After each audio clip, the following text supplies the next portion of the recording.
On Father's Day, her father arrives in Half Moon Bay from Monterey full of huasa, Andalusian smack talk, which she had to go to Sevilla and hang out in the flamenco community to finally understand that it was exactly like the dozens and never intended as mean. Her father looks at her and narrows his eyes. "I better close the sunroof to my car," he says. "Otherwise a bird might confuse your hair for its nest."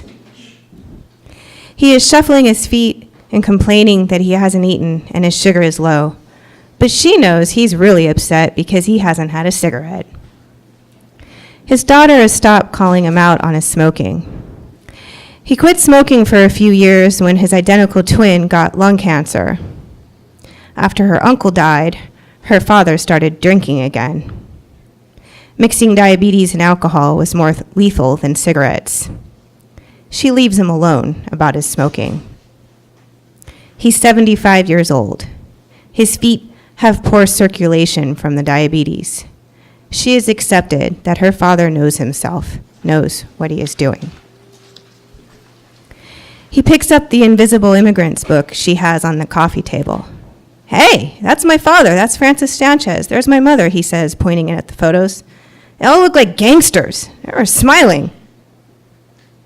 She almost begins to remind him how she has been telling him about the book for a year, and he always said, "It was horrible times, don't ask so many questions, don't talk about the past." But she stops herself and says, "Happy Father's Day." Outside, the sun hides behind a cloud and all is bright and cheerful.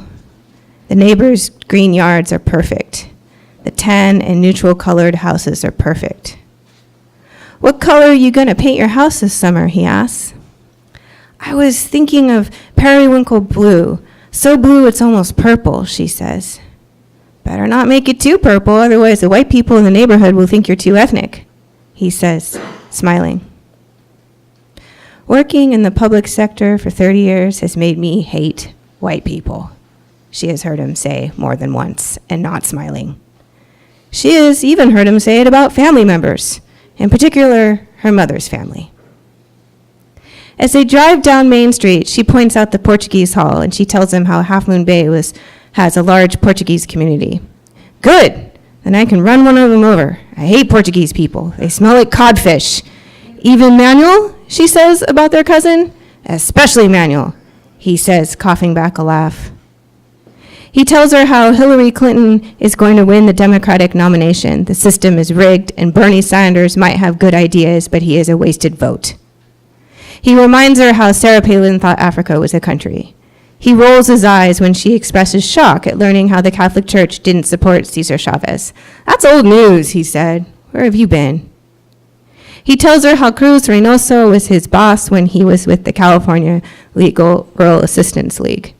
That his friend Marty was in the Air Force and played the cello before becoming president of the Mexican-American Political Association. That no, they didn't know any of the artists in the Royal Chicano Air Force. That was Sacramento. They were Monterey County, and they were musicians, not artists. He argues with her over parking and debates whether Trump is as evil as Ronald Reagan. Then he casually says something about having to have an ultrasound over on his heart. "When?" she asks, concerned. "When I make the appointment," he says, keeping his head turned away. More than once he calls her a coconut. Brown on the outside, white on the inside. He tells her that their friend's daughter is named Chocolatina because she's so dark and her father wants a horse saddle. He asks the waitress if she speaks Spanish. "Thank God," he says when she says yes. He takes out his phone and begins to ask Siri questions. He doesn't apologize for missing her MFA graduation ceremony. "Why would I want to go to a hippie graduation ceremony?" is all he will say. "Siri," he says into his phone, "is my daughter going to drive me crazy today?" He says he will take the Invisible Immigrants book. When he was interviewed for the project, that was part of her MFA thesis, he said, "We were Andaluces, and it was political.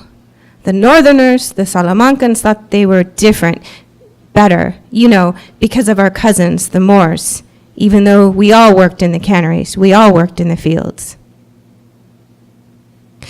When she was growing up, her father drank a lot, and it was always something with him. The night he told off her orchestra director was one of her worst memories. it was now her favorite. Her father never came to her concerts. She had faint memories of when she was a small child and he played trombone in the Monterey County Symphony until he lost his teeth and had to quit. He attended her spring concert the year he was collecting instruments for youth programs his friend was running in King City and Greenfield, South Monterey County. Before the concert, he came backstage and asked to speak to her director. Of course, at first she thought he was going to say something about collecting instruments, but he told her to stand back. He didn't want her hearing what he was going to say. She worried he was going to tell her youth orchestra director that she was lazy and did not practice and thus did not deserve the seat that she had. A few minutes later, her orchestra director came backstage and pointed his finger into her face. "If I ever see your dad again, I'm going to kick his ass," her youth orchestra director said. "How dare your father imply that I am racist?" She gulped back tears and mumbled words she never should have said.